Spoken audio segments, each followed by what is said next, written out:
बाहेरून छान कुरकुरीत, आतून जाळीदार, कमी तेलकट. आज आपण रोजच्या वापरातल्या तांदळाच्या पिठापासून कुरकुरीत मेदूवडा कसा बनवायचा ते बघणार आहोत. एखाद्या दिवशी कुरकुरीत मेदूवडा चटणी खाण्याची जर इच्छा झाली तर हा बेत तुम्ही नक्की करू शकता. तर प्रत्येकाला कळेल अशा साध्या, सोप्या, सरळ भाषेत रेसिपी शेअर केलेली आहे. चॅनेलवर नवीन असाल सबस्क्राईब करा, बाजूची बेल घंटा नक्की क्लिक करा. रेसिपी आवडली तर एक लाईक नक्की करा. चला तर मग सुरुवात करूया.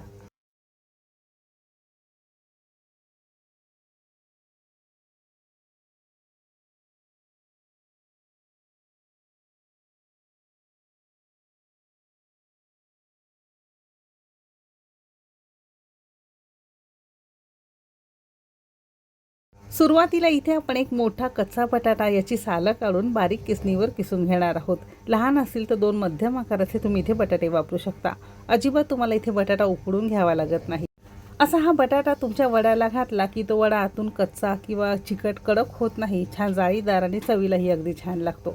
बारीक किसणीवर अख्खा बटाटा आपण किसून घेतलेला आहे. आता यामध्ये बऱ्यापैकी स्टार्च असतं म्हणून एका पाण्याने चांगलं आपण चोळून धुवून घेतलंय. धुतल्यावर हाताने चांगलं दाबून यातला आपण किस काढून घेतलेला आहे. बऱ्याचदा म्हटलं जातं बटाट्यामुळे वजन वाढतं, ते हा स्टार्चमुळे आपलं वजन वाढत असतं. म्हणून जेव्हा ही बटाट्याची भाजी करता पाण्यामध्ये बटाटा किंवा असं हे किस भिजवून यातलं पाणी काढून घेतलं, स्टार्च काढून घेतलं की हा खाण्यासाठी आपल्याला योग्य बटाटा मिळतो. तसा हा संपूर्ण आपण बटाट्याचा किस करून घेतलेला आहे. आता गॅसवर आपण एक कढई गरम करून घेतलेली आहे आणि सिम्पली घरातला हा मेजरिंग कप त्याने बरोबर 2 कप आपल्याला साधं पाणी घालायचं आहे. मेजरिंग कप घरामध्ये नसतील तर घरातल्या कोणत्याही एखादा पेला किंवा वाटीच्या प्रमाणाने घेतलेली सगळी जिन्नस मोजून घ्यायची आहेत. आता या पाण्यामध्ये अर्धा चमचा आपण साधं जिरं घेतलेलं आहे. अर्धा चमचा आपण इथे पांढरे तीळ घेतलेले आहे. तुम्ही काळे तीळ सुद्धा वापरू शकता. अर्धा चमचा चिली फ्लेक्स घेतलेला आहे. रोजच्या वापरातलं साठवणीचं तिखट घेतलं तरी सुद्धा चालू शकेल. एक हिरवी मिरची अगदी बारीक बारीक चिरून घेतलेली आहे. 2 चमचे बारीक चिरलेली कोथिंबीर घेतलेली आहे आणि चवीपुरतं मीठ घ्यायचं आहे. आता ही सगळी जिन्नस तुम्ही तुमच्या आवश्यकतेनुसार कमी अधिक करू शकता. आता मोठ्या आचेवर या पाण्याला चांगली आपण हलकीशी उकळी आणणार आहोत. पाण्याला उकळी आली की 2 चमचे कच्चं तेल घालायचं आहे आणि थोडंसं एकजीव केलं की किसून घेतलेला कच्चा बटाटा आपण यामध्ये घालणार आहोत. आता बटाटा साधारणतः 1 2 ते 3 मिनिटं मोठ्या आचेवर थोडंसं आपण या पाण्यामध्ये उकळून घेणार आहोत, जेणेकरून बटाटा यामध्ये चांगला शिजला जाईल. एक तर पाण्याला छान उकळी आहे, किसून घेतल्यामुळे बटाटा शिजायला फार जास्त वेळ लागत नाही. 4 ते 5 मिनिटं आपण याला मोठ्या आचेवर चांगलं शिजवून घेतलंय. पाणी थोडं घट्ट झाल्यासारखं तुम्हाला इथे जाणवत असेल. याचा अर्थ एक साधारणतः 80 ते 90% बटाटा शिजलेला आहे. या स्टेजला सेम मेजरिंग कपने 1 कप आपण इथे रोजच्या वापरातला तांदूळाचं पीठ घेतलेलं आहे. जे आपण उकड किंवा भाकरीसाठी दळून आणतो ते घेतलेलं आहे. तुम्हाला हवं असेल तर रेडीमेड पीठ घेतलं तरी सुद्धा चालू शकेल. आता एकदम फटाफट आपल्याला हे छान एकजीव करून घ्यायचं आहे. पीठ घातल्यानंतर गॅस आपल्याला मध्यम करायचा आहे आणि एकदम फटाफट आपल्याला पीठ यामध्ये चांगलं शिजवून घ्यायचं आहे. जसं तुम्ही हे पीठ शिजवत जाल तशा यातल्या सगळ्या गुठळ्या मोडतात आणि असा हा घट्ट गोळा व्हायला सुरुवात होतं. कारण यामध्ये आपण व्यवस्थित प्रमाण घेतल्यामुळे असा छान परफेक्ट याचा गोळा झालेला आहे. आता इथे आपण तांदूळाचं पीठ घेतलेलं आहे. तुम्हाला तांदूळाचं पीठ चालत नसेल, ज्वारीचं पीठ किंवा नाचणीचं, बाजरीचं पीठ वापरून सेम पद्धतीने तुम्ही हे वडे तयार करू शकता. थोडंसं वर खाली करून घेतलेलं आहे. आता त्याला झाकण लावायचं आहे आणि फक्त 2 मिनिटासाठी अगदी मंद आचेवर एक वाफ काढून घेणार आहोत. म्हणजे उरला सुरलेला जो काही कच्चेपणा असेल सगळा कमी होतो. तर अगदी मंद आचेवर साधारणतः 2-2.5 मिनिटं झालेली आहे. एकदा झाकण उघडून बघणार आहोत तर पूर्वीपेक्षा थोडं घट्ट झाल्यासारखं पीठ दिसतंय. म्हणजे उरला सुरलेला सगळा कच्चेपणा आपला या पिठातला कमी झालेला आहे. आता पटकन हे गरम असतानाच आपण हे पीठ एका वेगळ्या भांड्यामध्ये काढून घेणार आहोत आणि या स्टेजला आपण गॅस बंद केलेला आहे. आता हे पंख्याखाली साधारणतः पसरून आपल्याला 10-12 मिनिटासाठी थोडं कोमट करून घ्यायचं आहे. एकदम थंड करायचं नाही, कारण पटकन याचा घट्ट गोळा होतो. थोडंसं कोमट झालं की असे आपण वडे करायला घेऊया. आता हे थंड होते तोवर पटकन ओल्या नारळाची चटणी कशी बनवायची त्याची थोडक्यात रेसिपी सांगते. अर्धा कप डेसिकेटेड कोकोनट, अर्धा कप भाजलेली डाळवं किंवा शेंगदाणे वापरू शकता. 1 हिरवी मिरची, अर्धा इंच आलं, 2 लसणाच्या पाकळ्या, थोडंसं चिंच किंवा दही वापरू शकता. चवीपुरतं मीठ घालायचं आहे. सुरुवातीला सगळी जिन्नस मिक्सरला कोरडी बारीक करून घ्यायची. नंतर गरजेपुरतं पाणी घालून छान बारीक चटणी करायची. जर आवडत असेल तर मोहरी, कढीपत्ता, थोडंसं हिंग तेलामध्ये छान परतून फोडणी करू शकता. अशी चटणी आपली तयार झालेली आहे. चटणी होईपर्यंत साधारणतः 5-6 मिनटं झालेली आहे. इथे पीठसुद्धा थोडंसं कोमट झालेलं आहे. हाताला थोडंसं तेल लावून घ्यायचं आहे आणि पीठ थोडं हलक्या हाताने आपण मळून घेणार आहोत. वडे करण्यापूर्वी असं हे थोडंसं मळून घेतलं की वडे चिरल्यासारखे वाटत नाही, अगदी छान गुळगुळीत थापायला मिळतात. थोडंसं आपण चांगलं मळून घेतलं आहे. आता जसा वडा लहान मोठा मध्यम आकाराचा लागत असेल तसा गोळा घ्यायचा आहे. हाताला थोडंसं तेल लावूनच वडे करा, जेणेकरून हाताला हे पीठ चिटकून बसणार नाही. वडा छान गुळगुळीत गोल करून थोडा चपटा करून घेतला आणि मध्यभागी असं आपण छिद्र करून घेणार आहोत.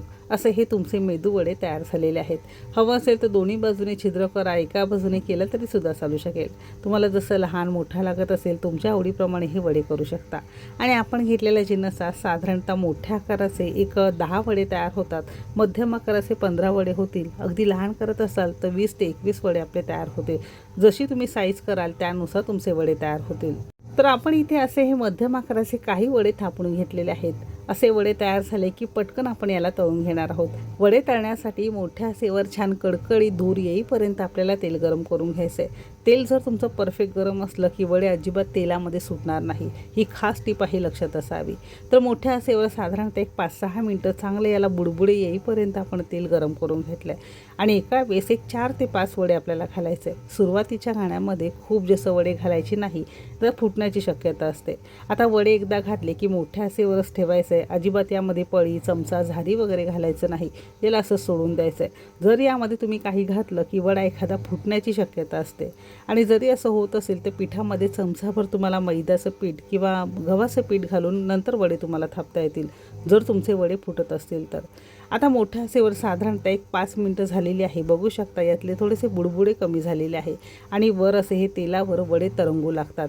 जर तुमचे वडे तेलावर तरंगू लागतात तर याचा अर्थ तुमचे वडे 100% हलके आणि पोकळ झालेले आहेत. बाजू उलटून घेणार आहोत आणि दुसऱ्या बाजूने सुद्धा साधारणतः 3 ते 4 मिनटं आपण मोठ्या आचेवरच तळून घेणार आहोत. रंग बघू शकता, छान सोनेरी गोल्डन रंगावर आपल्याला हे वडे तळून घ्यायचे आहेत. ऑलरेडी सगळी जिन्नस आपण चांगली वाफवून शिजवून घेतल्यामुळे कच्चेपणा यामध्ये राहण्याचा प्रश्नच येत नाही. फक्त वडा आपल्याला वरून चांगला गोल्डन कुरकुरीत करून घ्यायचा आहे. तर साधारणतः 8 ते 10 मिनटं मोठ्या आचेवरच आपण हे वडे छान तळून घेतलेले आहे. वडे दिसायलाच किती सुंदर दिसतात तुम्ही बघू शकता आणि छान गोल्डन रंगावर झाल्यामुळे जसे उडीद वडे किंवा मेदू वडे आपण पारंपरिक पद्धतीत करतो अगदी तसेच वडे दिसायलाही दिसतात. असे वडे आपले तळून झालेले आहेत. एकही वडा आपला तेलामध्ये कुठे फुटलेला तुम्हाला दिसत नसेल, कुठे चिरलेला वगैरे दिसत नसेल. तसे हे कुरकुरीत तांदळाच्या पिठापासून मस्त वडे तयार झालेले आहे. यामध्ये आपण बटाटा किसून घातल्यामुळे आतून घट्ट किंवा कडक होत नाही, छान पोकळ आणि चवीलाही वडे छान लागतात. तर या पद्धतीने वडे नक्की करून बघा. सकाळी नाश्त्यासाठी किंवा मुलांच्या डब्यासाठी करायचं झालं तर रात्री ही पिठाची तयारी फ्रीजमध्ये करून ठेवली आणि सकाळी वडे तळून घेतले तरी सुद्धा चालू शकेल. फक्त तुम्हाला थोडंसं रूम टेम्परेचरवर पीठ करून नंतर वडे तळून घ्यायचे.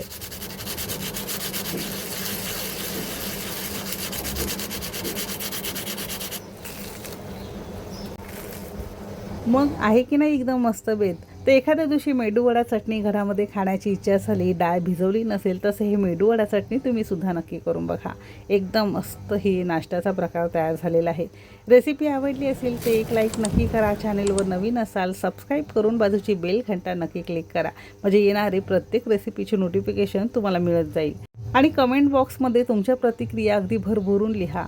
इथपर्यंत रेसिपी बघितल्याबद्दल सगळ्यांचे मनापासून आभार. तर आपल्या कुकिंग तिकीट मराठीचे मसाले सुद्धा तयार आहेत. ज्यांना कोणाला ऑर्डर करायचे असेल तर डिस्क्रिप्शनमध्ये व्हॉट्सअप नंबर दिलेला आहे, वेबसाईटची लिंक दिलेली आहे. आपले मसाले फ्लिपकार्ट आणि ॲमेझॉनला सुद्धा मिळतात, तिथून सुद्धा घेऊ शकता. चला तर मग भेटू एक मस्त आणि जबरदस्त रेसिपीसोबत. तोपर्यंत मस्त खा आणि स्वस्त रहा.